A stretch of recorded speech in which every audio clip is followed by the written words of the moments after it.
අයිබෝන් හැම කෙනෙක්ටම සාදරයෙන් පිළිගන්නවා හැමෝම Acvamas online academy එකට. ඉතින් මම මේ පොඩි වීඩියෝ එක ඔයගලන්ට ගේන්න හිතුවේ අපි අද උදේ අපේ page එකේ දැම්ම පොඩි ප්‍රශ්නයක්. ඒ තමයි කම්පියුටර් එක කොටසක පින්තූරයක් පෙන්නලා මේ කොටසේ නම සඳහන් කරන්න කියලා. අපි පෙන්නුවේ මෙන්න මේ කොටස. ඔයගලන්ට ප්‍රශ්න ලබා දුන්නේ මෙන්න මේ කොටස. අපි පරිගණකයේ ගන්න මෙන්න මේ කොටස.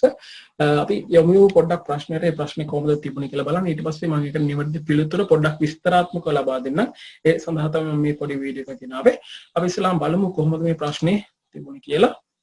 මේ විදිහට තමයි මම ඔයගලන්ට ප්‍රශ්නේ ලබා දුන්නේ. පරිගණකයේ මෙම කොටස හඳුන්වන නම නැත්නම් නම් සඳහන් කරන්න කියලා. ඒකට මම උත්තර 6ක් ලබා දුන්නා. CPU, GPU, SU, chassis, tower සහ UPS කියන උත්තර ටික. මෙහිදී අපිට දකින්න ලැබුණු විදිහට බොහෝ දෙනා පිළිතුරු ලබා දීලා තිබුණේ CPU කියන උත්තරය තමයි. කියන්නේ A කියන උත්තරය තමයි.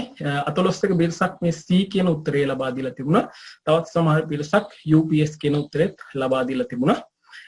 එතකොට මේකට හරි උත්තරේ විදිහට ගන්නවා නම් අපිට ගන්න වෙන්නේ උත්තර තුනක් තියෙනවා. මෙතන හරි උත්තර මම එක මෙතන සඳහන් කරේ නම සහ නම් සඳහන් කරන්න කියලා. එතකොට C, D සහ E කියන උත්තර තුන තමයි හරියන්නේ. SU, chassis, tower කියලා තමයි අපි මේක හඳුන්වන්නේ. එතකොට බොහෝ දෙනා අතරේ පොඩි ගැටලුවක් තිබුණා. මේ CPU කියන එක තමයි බොහෝ දෙනා ලබා දීලා තිබුණු උත්තරය. නමුත් මේකට අපි CPU කියලා හඳුන්වන්නේ නැහැ. මේක සාමාන්‍යයෙන් අපි හඳුන්වන්නේ SU කියලා. නැත්නම් සිස්ටම් යුනිට් එක විදිහට තමයි අපි හඳුන්වන්නේ පද්ධති ඒකකයේ විදිහට. ඒ අපි තාක්ෂණික වචනයක් විදිහට භාවිත කරනවා නම් අපිට SU කියන වචනේ භාවිත කරන්න පුළුවන්. එහෙමත් නැත්නම් අපි සාමාන්‍ය ව්‍යවහාරයේ මේකට chassis නැත්නම් tower කියන වචනේ අපිට යොදා ගන්න පුළුවන්. ඔයගොල්ලන් අද දැනගන්න මෙන්න මේ කොටසට පරිගණකයේ තියෙන මේ කොටසට අපි කියන්නේ සිස්ටම් යුනිට් එක.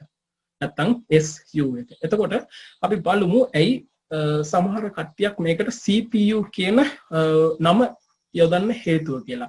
මේකට හේතුව තමයි මම ඔයගලන්ට මේ විදිහට පෙන්නන්නම්. මේ SU එක නැත්නම් සිස්ටම් යුනිට් එක පද්ධති ඒකකයේ ඇතුලේ තියෙන ප්‍රධානම දේ තමයි මදර්බෝඩ් එක. ඒක කවුරුත් දන්නවා. මේ තියෙන්නේ මදර්බෝඩ් එකක්. මේ මදර්බෝඩ් එක ඇතුලේ මේ විදිහට අපි මේ කෑල්ල වෙන් කරාම මෙන්න මෙතන තියෙනවා පොඩි චිප් එකක් වගේ දෙයක්.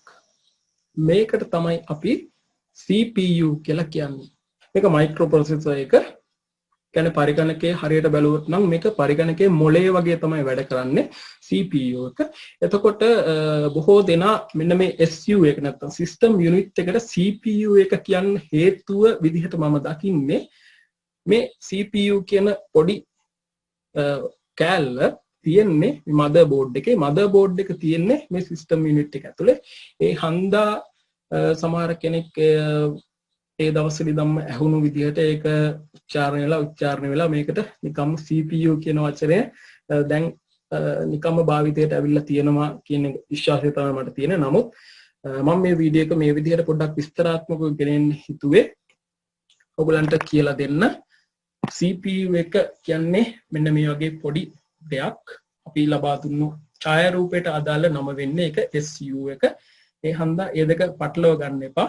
මේක CPU එක. මේ CPU එක තියෙන්නේ මදර්බෝඩ් එක ඇතුලේ. මදර්බෝඩ් එක තියෙන්නේ SU එක නැත්නම් සිස්ටම් යුනිට් එක පද්ධති ඒකකයේ ඇතුලේ.